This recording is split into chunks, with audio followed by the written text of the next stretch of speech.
Welcome बच्चों।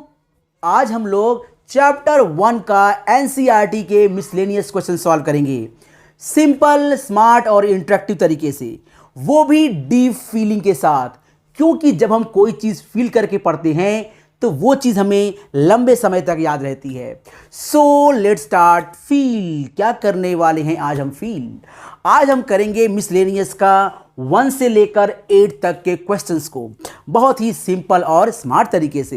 तो चलिए फील करते हैं। चैप्टर स्टार्ट करने से पहले आपको बता दूं मैं कि क्वेश्चंस कई तरीके से होते हैं, तो उनका सॉल्व करने का तरीका भी कई तरीके से हो सकता है। मतलब जितने टाइप्स के क्वेश्चन बन सकते हैं, सॉल्यूशन भी उतने टाइप्स का बन सकता है। ये जरूरी नहीं है कि आप एक ही पैटर्न से सारे क्वेश्चन को सॉल्व करें, क्योंकि क्वेश्चन भी तो अलग अलग पैटर्न का है।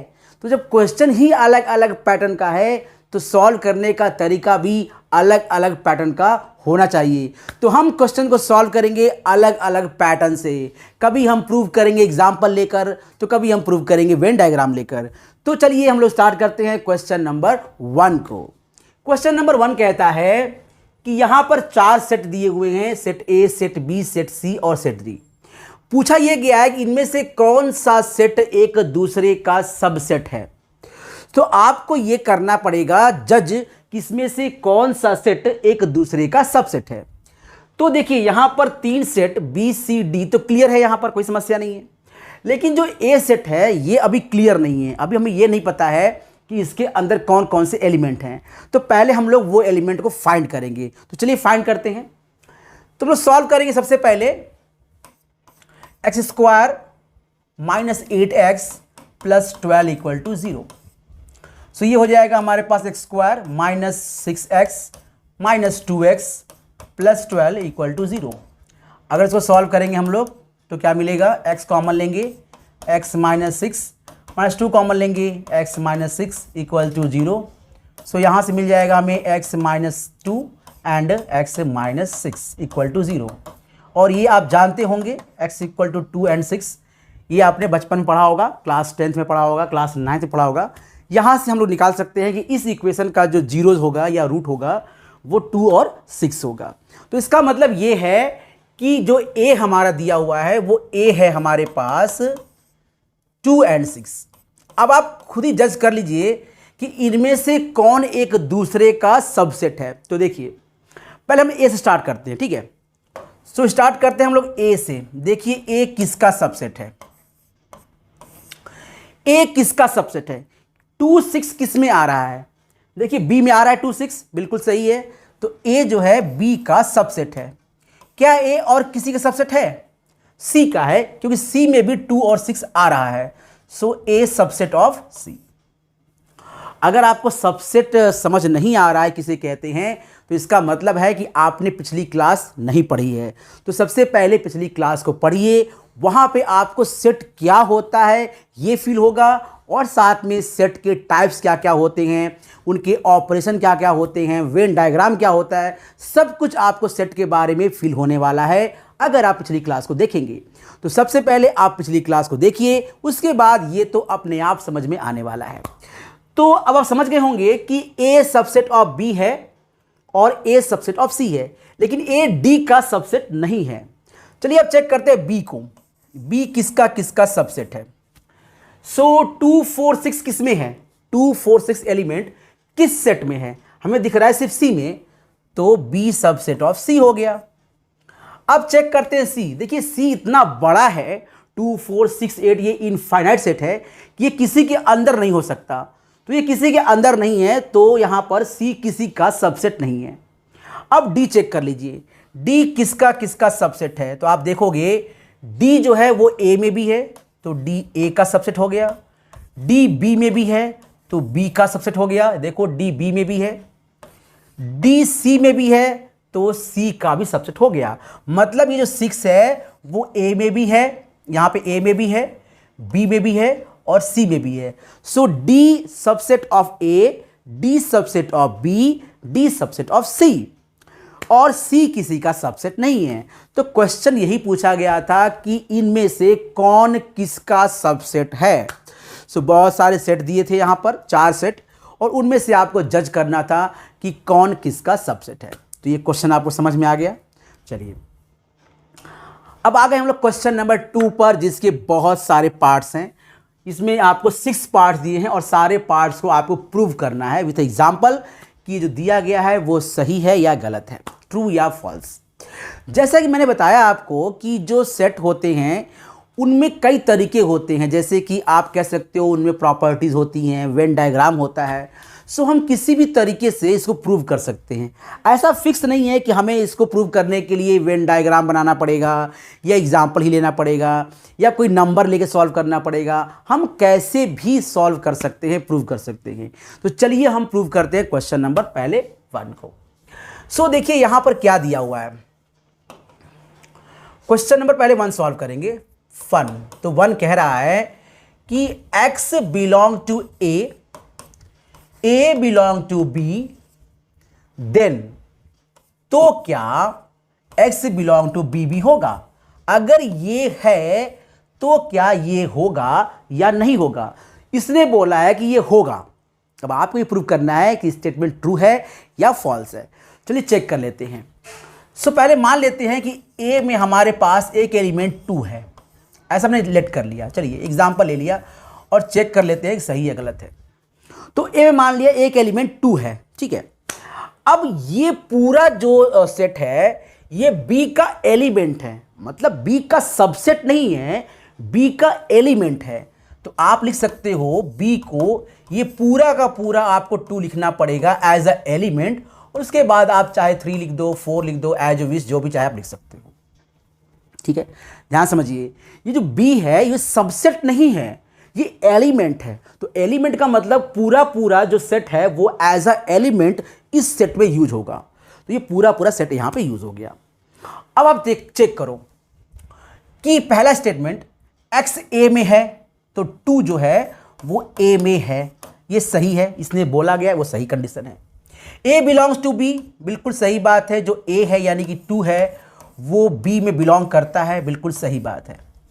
तो क्या x b में बिलोंग कर रहा है? मतलब 2 जो है क्या a में बिलोंग कर रहा है? नहीं कर रहा है। 2 जो है वो b में नहीं है। ये जो 2 है वो एज अ एलिमेंट है सेट 2। जो 2 है ये एज अ सेट जो है एलिमेंट है, 2 केवल नहीं है। तो इसका मतलब कि ये ऐसा होना चाहिए, 2 a में नहीं है। फिर समझ लो ये सिर्फ 2 नहीं है, ये 2 का सेट है, ये पूरा एज अ सेट इसमें बिलोंग कर रहा है, सिर्फ 2 नहीं बिलोंग कर रहा है।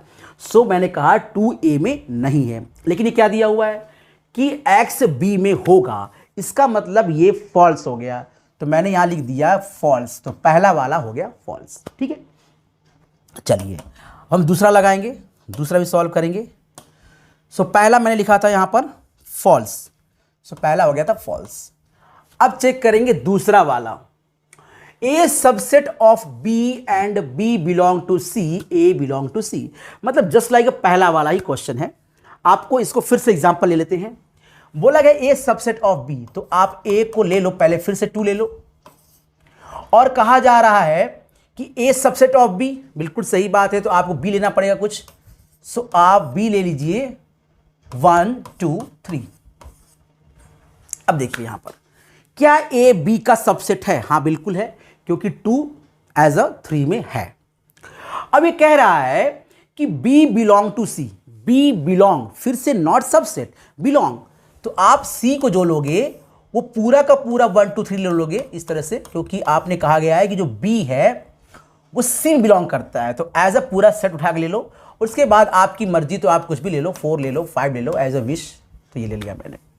अब चेक कर लीजिए क्या A सबसेट ऑफ B है? हाँ बिल्कुल है, मैंने वो लिया ही, कंडीशन ही ले लिया मैंने।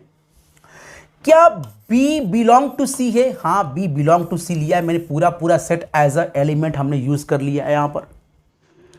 अब देखिए क्या A बिलोंग टू C है? क्या A बिलोंग टू C है? क्या ऐसा है? क्या जो 2 है ये C बिलोंग कर रहा है? नहीं कर रहा, क्योंकि 2 है ही नहीं यहां पर। ये तो 1 2 3 एज ए सेट हो गया, 2 कहां है? तो 2 है ही नहीं, तो हम कहेंगे ये बिल्कुल भी नहीं है। जबकि क्या बोला गया है कि यहां पर A बिलोंग टू C, सो यहां पे भी क्या हो गया, फॉल्स, क्योंकि ए बिलोंग टू सी है ही नहीं, ए नॉट बिलोंग टू सी है, टू नॉट बिलोंग्स टू सी है। सो ये सेकेंड वाला भी जो आपका आंसर है वो फॉल्स हो गया, स्टेटमेंट ही फॉल्स है, ट्रू नहीं है। यहां पे नॉट होना चाहिए था लेकिन इन्होंने बिलोंग कर दिया है, सो स्टेटमेंट फॉल्स है। चलिए हम बात करेंगे क्वेश्चन नंबर 3 की। तो दोनों फिर से मैं लिखता हूं यहां फॉल्स, कि दोनों यहां पर फॉल्स है। अब हम देखते हैं क्वेश्चन नंबर 3 को। ए बिलोंग टू बी, तो आप बना लीजिए एक सेट खुद से। ए इज इक्वल टू आप बना लो 1 2 और बी बना लीजिए आप 1 2 3, क्योंकि ऐसा बोला गया है इसने कि ए बिलोंग टू बी है। अच्छा, बी बिलोंग टू सी है, सो आपने लिखा यहां पर सी को लिखा आपने 1 2 3 और आपने आगे ऐड कर दिया 4 5। अब देखो यहां पर क्या ए बिलोंग टू बी है? हाँ बिल्कुल ए बिलोंग टू बी दिख रहा है आपको यहां पर।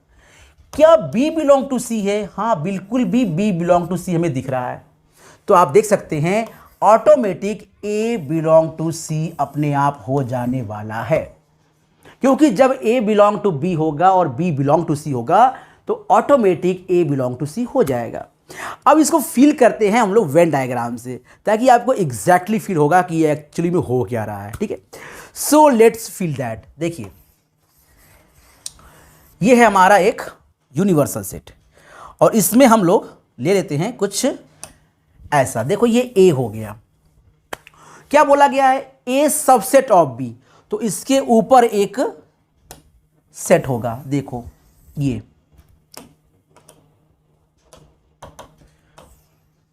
ये देखिए आप यहां पर, ये देखो। सो ये था हमारा बी था और ये था हमारा ए। तो क्या ए सबसेट ऑफ बी है? Automatic A subset of B आपको दिख रहा होगा। लेकिन मैं बोलूं कि बी भी सी का सबसेट है, तो आप समझ सकते होंगे कि यहां पर जो आप बी लेने वाले हैं वो कुछ ऐसा लेंगे। जो आप बी लेंगे यहां पर वो कुछ ऐसा लेंगे। ये देखिए ये हो गया बी आपका। सो मतलब अब ये सी है, तो देखो यहां पर ए सबसेट ऑफ बी और बी सबसेट ऑफ सी, तो ऑटोमेटिक जो ए है वो सबसेट ऑफ सी हो जाएगा। Very simple. अगर ए सबसेट ऑफ बी और बी सबसेट ऑफ सी, तो आप चेक कर सकते हो ए अपने आप सी का सबसेट हो जाएगा। हमने वेन डायग्राम से भी इस चीज को प्रूव किया हमेशा। चलिए, तो इसका मतलब ये जो स्टेटमेंट है वो ट्रू है। तो आगे बढ़ते हैं हम लोग। सो फिर से ये है फॉल्स, ये है फॉल्स, ये है ट्रू। अब आते हैं चौथे पर। तो ए नॉट सबसेट ऑफ बी, अगर आप देखो ए नॉट सबसेट ऑफ बी, तो हम वेन डायग्राम से ही सॉल्व करने की कोशिश करेंगे। सो ए नॉट सबसेट ऑफ बी का मतलब ए अलग हो जाएगा और यहां पर आप देखो बी भी अलग हो जाएगा। सो बी हमारे पास अलग हो गया। देखो ये बी हो गया अलग, क्योंकि ए नॉट सबसेट ऑफ बी है, ए बी का सबसेट नहीं है, मतलब ए और बी दोनों अलग अलग हो गए। या फिर आप कह सकते हो कि क्रॉस भी करेंगे, वो अलग बात है। लेकिन ए नॉट सबसेट ऑफ बी, तो ए हमने डिसजॉइंट सेट मान लिया, अलग अलग मान लिया है। अब देखो यहां पर बी नॉट सबसेट ऑफ सी, मतलब बी जो है वो सी का सबसेट नहीं है, तो हम एक सी बना लेंगे। तो हमने एक सी बना लिया और सी देखिए कैसे बन गया, यहां पर एक सी बन गया ऐसे, ये देखो सी है। सो ये हो गया ए, ये हो गया बी और सी। अब देखो ए बी का सबसेट नहीं, बी सी का सबसेट नहीं, तो आप देख सकते हो ए भी सी का सबसेट नहीं होगा। आप समझ सकते हैं, अगर ए बी का सबसेट नहीं है और बी सी का सबसेट नहीं है, तो ऑटोमेटिक ए भी सी का सबसेट नहीं होगा। Just reverse of third question, third का रिवर्स है। तो इसका मतलब ये जो स्टेटमेंट दिख रहा है A not subset of B, बिल्कुल ए बी का सबसेट नहीं है, B not subset of C, B C का सबसेट नहीं है, और तब ए भी सी का सबसेट नहीं होगा। तो इसका मतलब ये स्टेटमेंट ट्रू होना चाहिए। लेकिन ये तो आपने एक कंडीशन निकाली है, कुछ और कंडीशन निकाल देखते हैं क्या स्टेटमेंट ट्रू है या फिर फॉल्स है। तो आइए कुछ और स्टेटमेंट देख लेते हैं, सी का कुछ और इसी कुछ और कंडीशन देख लेते हैं, हम लोग समझ में आएगा कि ये ट्रू है या फिर फॉल्स है। सो पहले हम लेते हैं एग्जांपल। यहां पर a इज इक्वल टू ले लिया मैंने यहां पर 1 2, ठीक है। और बी ले लिया हमने यहाँ पर 1 2 ले लेते हैं हम लोग यहाँ पर 1 3 और 5 ले लेते हैं यहाँ पर, और सी जो ले लेते हैं हम लोग वो ले लेते हैं हम लोग यहाँ पर ए बी सी। तो सी ले लिया हम लोगों ने यहाँ पर 1 2 और 1 2 5 और 8। देखिए अब यहाँ पर इसको देखिए, क्या ए सबसेट ऑफ बी है? बिल्कुल ए बी का सबसेट नहीं है। लेकिन क्या बी सबसेट ऑफ सी है? नहीं, बी भी सी का सबसेट नहीं है, क्योंकि 3 यहां पर नहीं है। लेकिन आप चेक कर सकते हो कि ए सबसेट ऑफ सी है, बिल्कुल ए सबसेट ऑफ सी है।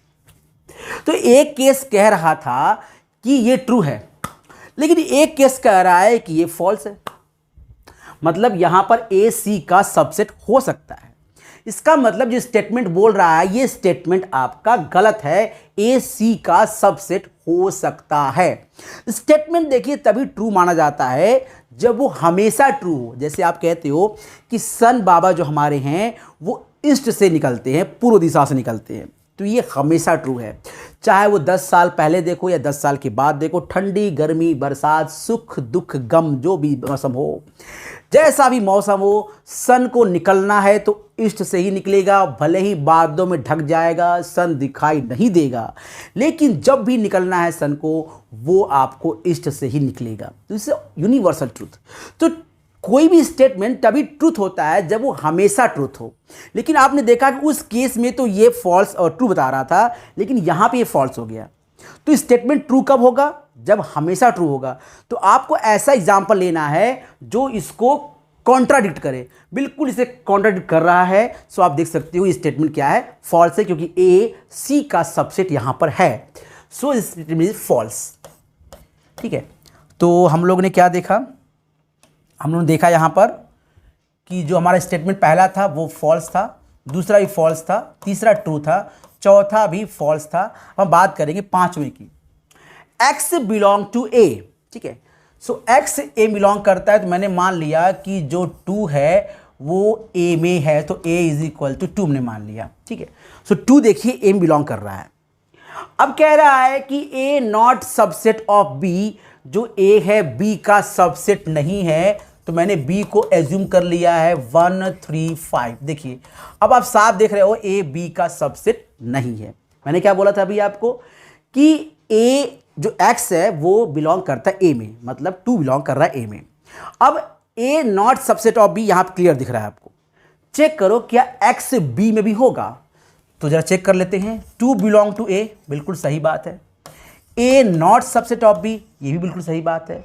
तो क्या एक्स बिलोंग टू बी, मतलब 2 बिलोंग टू बी है क्या? नहीं है। सो ये स्टेटमेंट नहीं होना चाहिए। लेकिन आप में क्या दिया है कि बिलोंग टू, तो क्या होना चाहिए? Not belong to. इसका मतलब ये भी फॉल्स हो गया, ये भी फॉल्स हो गया। अब बात करेंगे हम लोग 6th वाले की। तो 6th वाला क्या कहता है? देखिए ये फॉल्स, ये फॉल्स, ये ट्रू, ये फॉल्स, ये फॉल्स। अब बात करते हैं इसकी बात, ए सबसेट ऑफ बी। सो ए को मैंने एज्यूम कर लिया है 1 2, और बी को एज्यूम करना पड़ेगा आपको 1 2 3 4, क्योंकि ए सबसेट ऑफ बी दिया है यहां पर। So A subset of B है। X not belong to B और X not belong to A, मतलब अगर हम कोई एलिमेंट बोले 3 जो ए में नहीं है, जो 3 ए में नहीं है, तो ऑब्वियस सी बात है कि 3 बी में भी नहीं होगा, क्योंकि ये इसी में से निकला है। ये जो सेट है इसी में से निकला है। जब इसमें ही नहीं होगा तो इसमें कहां से होगा? ऐसे समझ लीजिए कि अगर हम वेन डायग्राम बना लें इस तरह से, और देखिए ए है, ठीक है, और इसके अंदर बी है, तो ये बी है और ये ए है, सॉरी उल्टा हो गया, तो ये ए हो गया और ये बी हो गया। अब जो चीज ए में ही नहीं होगी वो बी में कैसे होगी? सीधी बात है, क्योंकि जो ए में होगा वही बी, मतलब वो तो बी में होगा ही होगा। लेकिन जब ए में ही नहीं होगा तो बी में तो होना ही नहीं है, क्योंकि ए बी के अंदर है। तो सही बोला गया है, जब ए में नहीं है तो बी में नहीं होगा। सो स्टेटमेंट क्या है? ये ट्रू है। सो स्टेटमेंट ट्रू हो गया। सो आप देख लीजिए यहाँ पर 2 स्टेटमेंट, यहाँ फॉल्स, इसके बाद एक ट्रू, फिर 2 स्टेटमेंट फॉल्स, इसके बाद एक ट्रू। सो कुल मिला के 4 स्टेटमेंट यहाँ फॉल्स हैं और 2 स्टेटमेंट यहाँ पर ट्रू हैं। चलिए बात करते हैं क्वेश्चन नंबर 3 की। तो आपको अगर फिर से बोलूँ मैं आपको, अगर थोड़ी बहुत डाउट है या कुछ कम समझ में आता है तो देखिए इसका सिंपल सा रीज़न एक ही है कि आपने पहली वाली क्लास अटेंड नहीं किया है, और अगर किया होगा तो कुछ डाउट रह गया होगा, मतलब क्रिस्टल क्लियर नहीं हुआ होगा। और आपने गलती क्या की, जब आपको डाउट हुआ होगा तो आप स्किप कर गए, आगे बढ़ गए होंगे, आपने उस डाउट को क्लियर नहीं किया। और क्लियर करने का तरीका क्या बताया था मैंने आपको, कमेंट कीजिए, जो भी डाउट है सो कमेंट कीजिए, मैं सॉल्व करूंगा। सो अगर आपको डाउट है तो पक्का बच्चों कमेंट करिए, मैं सॉल्व करूंगा। कैसे सॉल्व करूंगा ये मेरी प्रॉब्लम है, मैं उसको कैसे सॉल्व करता हूं। मुझे एक बच्चे के लिए अलग से वीडियो बनाना पड़े, चाहे व्यू आए ना आए, मुझे उससे कोई मतलब नहीं है। मैं वीडियो बनाऊंगा या किसी और तरीके से आपकी प्रॉब्लम सॉल्व करूंगा। सो प्रॉब्लम ज़रूर लिखिए। देखिए मैं इतना बड़ा टीचर नहीं हूं, इतनी बड़ी हमारी संस्था नहीं है कि मैं आपके प्रॉब्लम को इग्नोर कर दूं। मुझे ऐसा नहीं सिर्फ फीस लेना है, मैंने ले लिया, 1 महीने का सब्सक्रिप्शन फीस ले लिया आपसे, उसके बाद आपको प्रॉब्लम हो ना हो मैं क्या सॉल्व करूंगा, ऐसा नहीं है। मैं आपकी प्रॉब्लम सॉल्व करूंगा, ठीक है। तो क्वेश्चन नंबर 3 की बात कर लेते हैं। देखो क्या है question number 3। So A union B is equal to A union C, ऐसा कुछ दिया हुआ है आपको, ये वाला चीज़ दिया हुआ है। तो इसको हम पिक करेंगे, इसको हम लोग थ्योरम के अकॉर्डिंग सॉल्व करेंगे।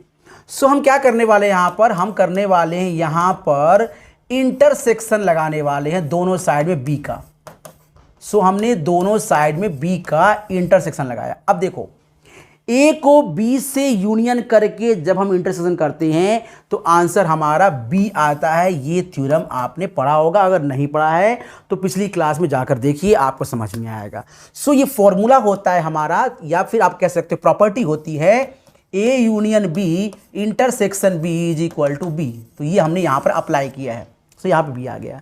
अब यहाँ देखो डिस्ट्रीब्यूट करो, तो ये हो जाएगा ए इंटरसेक्शन बी और यूनियन आप कह सकते हो बी इंटरसेक्शन सी, ठीक है। इस तरह से डिस्ट्रीब्यूट हो गया। हमने इसे लिखा है इक्वेशन नंबर 1, और हम फिर से दोबारा वहाँ पे जाएंगे और देखेंगे कुछ होने वाला है।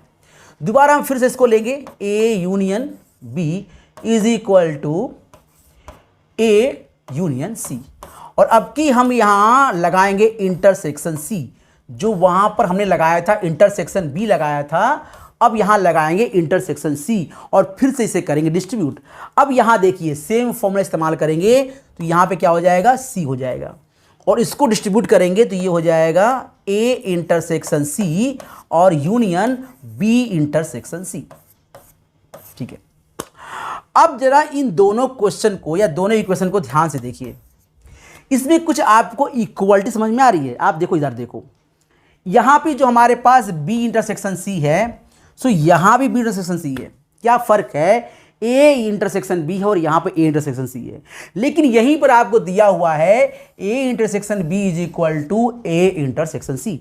मतलब ये जो क्वांटिटी आप देख रहे हो ये दोनों आपस में इक्वल है। इसका मतलब इक्वेशन नंबर 2 आपस में क्या हो गए, इक्वल। तो आप यहां लिख सकते हो इस तरह से कि by A intersection B is equal to A intersection C. अगर आप इसका इस्तेमाल करोगे दोनों इक्वेशन में तो आप देखोगे equation number 1 is equal to equation number 2, और अगर ऐसा आ गया तो आप सिंपल कह सकते हो b इज इक्वल टू सी। तो आपको यहां से प्रूफ हो जाएगा b इज इक्वल टू सी। सो बहुत इजी है। हमने क्या किया है, हमने यहां पर एक बार लगाया है b का इंटरसेक्शन और एक बार लगाया है c का इंटरसेक्शन, और इसको कर दिया है डिस्ट्रीब्यूशन लॉ इस्तेमाल किया है, मतलब इसको डिस्ट्रीब्यूट कर दिया है। सो आपको समझ में आ गया होगा। अगर नहीं समझ में आया है तो इसका मतलब यही है कि आपने पिछली क्लास नहीं देखा है, पिछली क्लास को देखिए, आपको दिल से फील होने वाला है। चलिए हम बात करते हैं क्वेश्चन नंबर 4 की। देखिए यहां पर तो एक चीज बहुत क्लियर दी है कि ये चारों चीजें एक ही चीज का मतलब है। ये कह रहा है कि जो चारों ऑप्शन दिए हैं वो एक ही चीज का मतलब है, मतलब एक ही चीज को बता रही है अलग अलग माध्यम से, जैसे 4, 5, 6 ऐसा बोल लें, या 4, 5, 6 ऐसा बोल लें, बात तो एक ही है। तो एक ही चीज़ को ये 4 तरीके से दिखाया गया है, बस आपको ये प्रूव करना है, शो करना है, show that the following 4 conditions are equivalent. ये चारों कंडीशंस आपस में इक्वल हैं, ये हमें शो करना है। तो आइए शो करते हैं, देखते हैं यहाँ पर। तो सबसे पहले हम लोग बनाते हैं यहाँ पर वेन डायग्राम, जिससे कि आपको बहुत अच्छे से क्लियर होने वाला है। देखिए, जब कहा जा रहा है ए सबसेट ऑफ बी, तो अब क्या करना है, ए छोटा बनाना है और उसके बाद आपको जो बी बनाना है, बी वो बड़ा बनाना है। तो ये हो गया बी। सो देखिए, ये है बी और ये है ए। देखिए, ए बी के अंदर है तो ए बी का सबसेट है। तो पहला वाला ऑप्शन हमने बना लिया है, ए सबसेट ऑफ बी। हमने बना दिया पहला option, A subset of B. अब दूसरा देखिए, A minus B is equal to 5। अब ए में से बी को माइनस कर रहे हैं आप, ये कैसे पॉसिबल है? ए में से बी को कैसे माइनस करेंगे भाई? आप देखो, अगर मैंने मान लिया ए हो गया 1 2, ठीक है, और आप बी को लिख रहे हो 1 2 3 4। अब जरा ए में से बी माइनस करो, ए में से बी के सारे एलिमेंट को बाहर करो, क्या मिलने वाला है? 5। सो क्या मिलेगा यहां पर? 5। सो आप देखो दूसरा statement, A minus B is equal to 5, ये मैंने यहां प्रूव किया। ए में से बी के सारे एलिमेंट बाहर करोगे तो बचेगा क्या? 5। अब तीसरा देखो, A union B is equal to B. ये ए है और बी, इन दोनों का यूनियन आपको करना है। तो आपको क्या मिलने वाला है? पूरा ए और बी का यूनियन करोगे तो क्या मिलेगा आपको? बी। ए और बी, आप यहां देख लो, इसका करो यूनियन, क्या मिलेगा आपको? बी। सीधी बात है, A union B is equal to B. ये मैंने आपको बताया था। उसी तरह से आप देखोगे कि ए इंटरसेक्शन बी जो मिलेगा वो मिलेगा ए, आप यहां देख सकते हो। सो मैंने यहां बताया था आपको कि जब एक सेट और एक सबसेट हो और उनका यूनियन करना हो आपको, तो सेट और सबसेट का यूनियन हमेशा आपको सेट देता है और सेट और सबसेट का इंटरसेक्शन हमेशा आपको सबसेट देता है।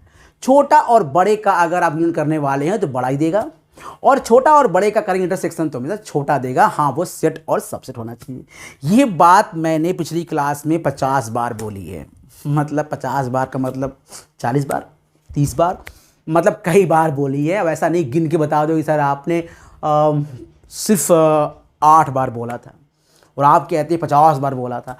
मतलब यहाँ पर सेंस ये है कि मैंने कई बार बोला था, बहुत बार मैंने ये रिपीट किया है पिछली क्लासेस में कि सेट और सबसेट का यूनियन सेट देता है और सेट और सबसेट का इंटरसेक्शन सबसेट देता है। तो आप पिछली क्लास में जाकर पक्का देखिए, पक्का पढ़िए, आपको समझ में पक्का पक्का आने वाला है। सो अभी कच्चा कच्चा होगा क्योंकि आपने पिछली क्लास नहीं पढ़ी है। सो पिछली क्लास आपको पढ़नी चाहिए पक्का पक्का करने के लिए। सो बात करते हैं क्वेश्चन नंबर हम लोग आगे 5th की। क्या कहता है भाई? कहता है ए सबसेट ऑफ बी अगर है तो ये पक्का होने वाला है। चलिए हम मान लेते हैं भाई, हम देख लेते हैं। ए मान लेते हैं हम लोग 1 2 और बी मान लेते हैं हम लोग 1 2 3 4। अब क्यों माना मैंने ऐसा? क्योंकि ए सबसेट ऑफ बी है। तो देख लो यहां पर ए सबसेट ऑफ बी है। अब क्या कर लेते हैं हम लोग, सी कुछ भी मान लेते हैं, जो हमारी मर्जी हो। आप कुछ भी मान लीजिए, सी कुछ भी मान लीजिए। तो मैं मान लेता हूं यहां पर 2 3 या फिर ऐसे मान लेता हूं मैं 2 4 6 8। चलो मैंने इवन नंबर मान लिया, ठीक है। अब जरा इसको देखो, पहला देखो, क्या ए सबसेट ऑफ बी है? हाँ बिल्कुल है, क्योंकि हमने ये लेट किया हुआ है, यहां पर ये क्वेश्चन में दिया हुआ है तो हमने इसको लेट कर लिया है यहां पे। अब जरा सी को माइनस करो बी के साथ, तो सी माइनस बी कितना आने वाला है? सी माइनस बी आने वाला है। सी में से बी को खींच खींच के बाहर करो, क्या मिलेगा? 2 कॉमन है, 2 बाहर हो जाएगा। सो मिल जाएगा यहां पर 4 6 और 8। ठीक उसी तरह से आप जरा सी माइनस ए करो, तो सी में से ए को माइनस करो, 1 2 फिर से बाहर हो जाएगा और फिर से मिल जाएगा 4 6 8। और आप देख सकते हो कि सी माइनस बी ऑफकोर्स सी माइनस ए है। आप चेक कर सकते हो, सी माइनस बी ऑफकोर्स सी माइनस ए है। मतलब ये सबसेट ऑफ ये बिल्कुल साफ दिख रहा है। और भी कोई एग्जांपल ले सकते हो, आपकी मर्जी है। वेन डायग्राम से भी सॉल्व कर सकते हो, जैसा आप को अच्छा लगे। वैसे मैं जानता हूँ यू आर क्रिएटिव आप सब लोग क्रिएटिव हैं और आप कोई ना कोई एग्जाम्पल ले ही लेंगे, कुछ ना कुछ करके सॉल्व कर ही देंगे। और अगर फिर भी सॉल्व ना हो तो आपको करना चाहिए कमेंट और अपने डाउट को या अपनी प्रॉब्लम को मुझसे शेयर करना चाहिए, क्योंकि मैं आपकी प्रॉब्लम सॉल्व करूंगा।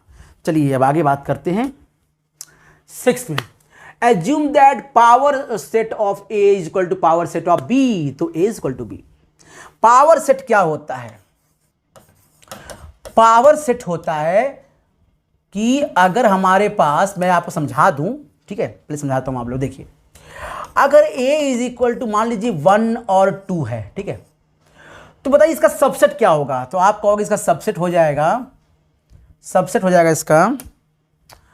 इसके जो सबसेट हो जाएंगे वो हो जाएंगे 1, ठीक है, 2 ये भी सही है, 1 2 ये भी सही है, और साथ में 5, ये 4 हो जाएंगे इसके सबसेट।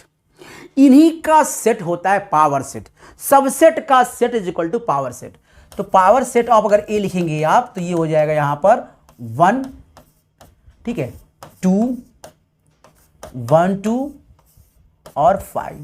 मतलब ये जो हो गए सबसेट वो पावर सेट के एलिमेंट बन जाएंगे, ठीक है।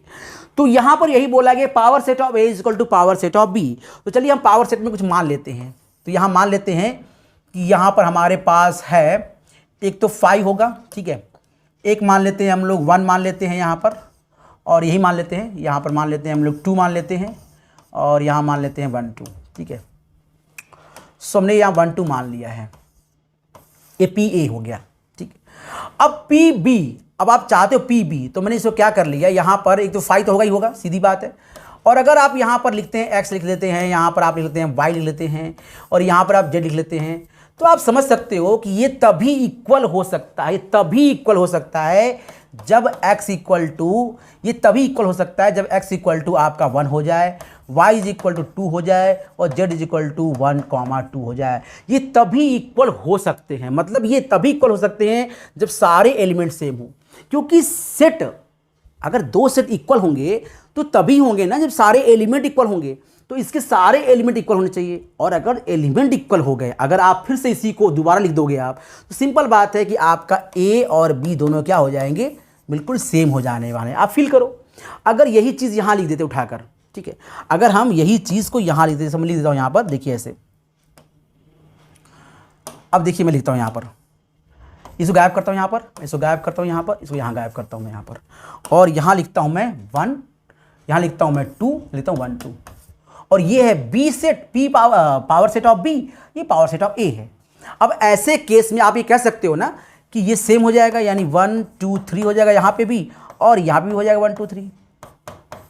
तो सिंपल ही बात है कि अगर पावर सेट इक्वल है मतलब उसके एलिमेंट सेम हैं, और एलिमेंट सेम है मतलब जो सबसेट है वो सारे सेम होंगे, और सबसेट सेम होंगे तो सेट भी सेम हो जाएगा।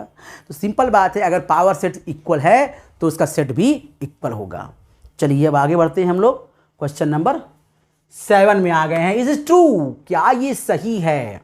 P A union P B, मतलब ए के पावर सेट और बी के पावर सेट का अगर यूनियन करें तो वो क्या ए यूनियन बी के पावर सेट के बराबर होगा या नहीं होगा, आपको ये प्रूव करना है। तो हमें क्या करना है, हमें एग्जांपल लेना है। हम एग्जांपल ले लेते हैं यहाँ पर। सो पहले लेते हैं ए इज इक्वल टू, मैंने ले लिया यहाँ 1 2, और बी ले लिया हमने यहाँ पर 3, और चलिए निकालते हैं पावर सेट ऑफ ए। पहले लेते हैं हम लोग लेफ्ट हैंड साइड और निकालते हैं power set of A. So power set of A का मतलब क्या हुआ, ए के जितने सबसेट हैं उसको हम एक सेट में लिख देंगे। तो यहाँ बनाया एक सेट मैंने, और एक का सबसेट पहले तो 1 होगा, फिर 2 होगा, फिर 1 2 हो जाएगा, और फिर हो जाएगा 5। यही है हमारा पावर सेट ऑफ ए। अब निकालते हैं पावर सेट ऑफ बी। देखिए ये कितना होने वाला है। सो ये हो जाएगा 3 हो जाएगा, और साथ में हो जाएगा 5। अब करेंगे इसका हम लोग union. So P A union P B, देखो कितना आने वाला है। तो इसको सबको आप एक ब्रैकेट में लिख लो। सो ये हो जाएगा 1 इज कॉल्ड 1, और फिर यहाँ हो जाएगा 2, यहाँ हो जाएगा 1 2, फिर यहाँ हो जाएगा 3, और यहाँ हो जाएगा 5। देखिए ये चीज़ आप देख रहे हो, ये P A union P B है। अब इसको आप करो साइड में, और आप देखो कि अगर आपको पी ए यूनियन बी निकालना हो, उसके लिए पहले आप ए यूनियन बी निकाल लो। आप निकाल लो पहले ए यूनियन बी कितना आता है। सो हमने निकाला यहाँ पर ए यूनियन बी, देखो कितना आएगा। सो ये आ जाएगा 1,2,3। अब ये आप जानते होंगे कि जो पी ए यूनियन बी आएगा उसमें कितने एलिमेंट आएंगे, 8 एलिमेंट। क्यों? क्योंकि यहाँ पर है 3 एलिमेंट, और 3 एलिमेंट का जो सबसेट होता है उसकी संख्या होती है 8। यहाँ कितनी संख्या है, 1 2 3 4 5, मतलब यहाँ सिर्फ 5 है, वहाँ कितना आएगा, 8 आएगा। तो इक्वल हो ही नहीं सकता। लेकिन चलिए हम आपके लिए प्रूव कर देते हैं। सो पावर सेट ऑफ आपने लिखा ए यूनियन बी, चलिए कितना आएगा। सो आप कहोगे सर 1 तो आएगा, मैच कर रहा है, 2 भी मैच कर रहा है, 3 भी मैच कर रहा है। अरे सर मैच तो कर रहा है सर, आप कह रहे हैं मैच नहीं करता। 1 2 मैच कर रहा है, बहुत सही बात। लेकिन क्या 2 3 मैच कर रहा है? नहीं कर रहा होगा। 2 3 कहाँ मैच कर रहा है? क्या 1 3 मैच कर रहा है? नहीं कर रहा होगा। क्या 1 2 3 मैच कर रहा है? नहीं कर रहा होगा। सो कहाँ मैच कर रहा है भाई? तो मैच ही नहीं कर रहा है। 1 2 3 4 5 6 7 8। इसका मतलब ये हो गया कि आप सिंपली कह सकते हो कि सर पावर सेट ऑफ जो ए होगा हमारा, पावर सेट ऑफ ए, ये नॉट इक्वल टू, सॉरी ये जो यहाँ पे दिया हुआ है LHS, मतलब कि जो LHS दिया हुआ है वो RHS के इक्वल बिल्कुल भी नहीं होने वाला है। सो यहाँ पे हो जाएगा कि is it true? No, no it is false, ये सही नहीं है। Power set of A union power set of B not equal to power set of A union B, ये जस्टिफाई नहीं हो रहा है। इसका मतलब ये ट्रू नहीं है। तो इस तरह से हम लोग प्रूव कर सकते हैं। आप भी एग्जाम्पल लीजिए और प्रूव कीजिए। मुझे पूरा उम्मीद है कि आप प्रूव कर सकते हैं, because you are a talented person, student. ठीक है, चलिए हम लोग बात करते हैं अपने लास्ट क्वेश्चन पे, क्वेश्चन नंबर 8 पे।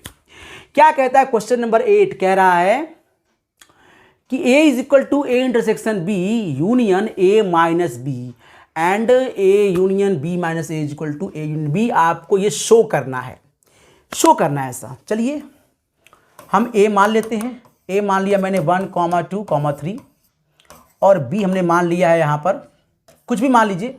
चलिए मैंने मान लिया 2 4 6, चलिए हटाइए, 2 4 6 मान लिया मैंने। अब चेक कर लेते हैं, यहाँ पे C तो है नहीं, सो A और B में चेक कर लेते हैं हम लोग। चेक करिए पहले, A यूनियन B निकाल लेते हैं। पहले हम लोग बात करते हैं राइट हैंड साइड की, तो निकालते हैं पहले A इंटरसेक्शन B। चलिए साथ में निकाल लेते हैं, साथ में निकाल लेते हैं। Intersection B union A minus B, चलिए इसको निकालते हैं। So what about intersection? A intersection B कितना आएगा? दोनों में इंटरसेक्शन कुछ है? हाँ बिल्कुल है, 2 है। सो ये हो गया 2, और यूनियन यहाँ पे आ गया A माइनस B। तो A में से B को आपको बाहर निकालना है। तो A में से जब आप B बाहर निकालेंगे तो क्या बाहर निकालेंगे? सिर्फ 2, क्योंकि 2 इसमें है, 2 बाहर निकाल लीजिए। सो क्या बचेगा? 1, 3। अब दोनों का यूनियन करिए, क्या मिलेगा? 1, 2, 3। मतलब क्या मिल गया हमें? A मिल गया, ये मिल गया हमें LHS। तो इसका मतलब ये है कि ये वाला स्टेटमेंट बिल्कुल सही है। A is equal to A intersection B union A minus B। अच्छा, अगर इसको आप समझना चाहेंगे वेन डायग्राम से, तो देखिए मैं आपको समझाता हूँ वेन डायग्राम से। देखिए ये A है और ये B है, ठीक है। ये जो पोर्शन होता है, ये वाला पोर्शन, इसे बोलते हैं हम लोग A माइनस B, ये है A माइनस B। और ये जो होता है पोर्शन, इसे बोलते हैं A इंटरसेक्शन B। अगर आप इन दोनों को साथ मिला दोगे, A माइनस B को और A इंटरसेक्शन B को, जरा मिला के देखो। अगर आपने इसको मिला दिया, A माइनस B ये रहा, और साथ में आपने A इंटरसेक्शन B भी ले लिया, तो क्या मिल जाएगा आपको? A मिल जाएगा। तो वेन डायग्राम से आप देखो, ये आपको A मिल जाएगा। बिना एग्जाम्पल लिए भी आप इसे कर सकते हो। जैसा कि मैंने कहा था, आप एग्जाम्पल लेके भी कर सकते हो और वेन डायग्राम से भी कर सकते हो।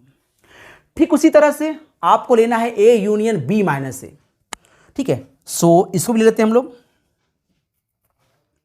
एग्जाम्पल लेके सॉल्व कर लेंगे। तो एग्जाम्पल ले लेते हैं फिर से।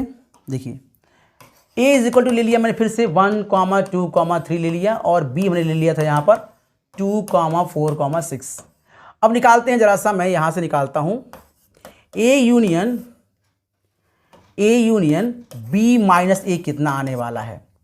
सो आप कहोगे A यहाँ पे 1, 2, 3 है, और यहाँ पर जब यूनियन करेंगे, सो यूनियन जो हमारे आने वाला है B माइनस A, तो B में से अगर एक खींच के बाहर करेंगे तो क्या बचेगा? 2 बाहर करेंगे तो 4,6 बचेगा। अब इसका अगर यूनियन करेंगे आप तो क्या मिलेगा, 1, 2, 3, 4, 6 मिलने वाला है। अगर आपने ए में यूनियन किया बी माइनस ए तो इसको आप रखिए साइड में, ठीक है। ये था हमारा एलएचएस। अब देखते हैं आरएचएस क्या होता है। तो आरएचएस कहता क्या है, हमारा आरएचएस कहता है कि ए यूनियन बी कितना आने वाला है। सो ए यूनियन बी आने वाला है, अगर यूनियन करेंगे दोनों को तो ये कितना आ जाएगा, ये आ जाएगा 1, 2, 3, 4, और ये आ जाएगा 6। तो आप देखिए ये दोनों क्वांटिटी बिल्कुल सेम है। A union B is equal to आप लिख सकते हो A union B minus A.